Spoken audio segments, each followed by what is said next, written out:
Yan, ito po yung one adventurer, yung resort. Pas na. Hindi na po naalagaan ng maayos. Yan. Dito po, pwede nito arkilhan. Yan, ito po yung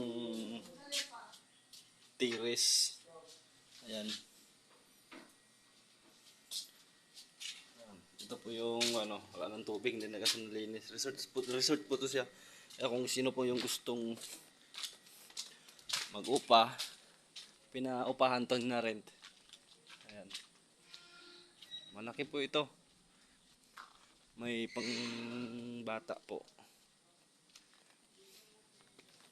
Ayan.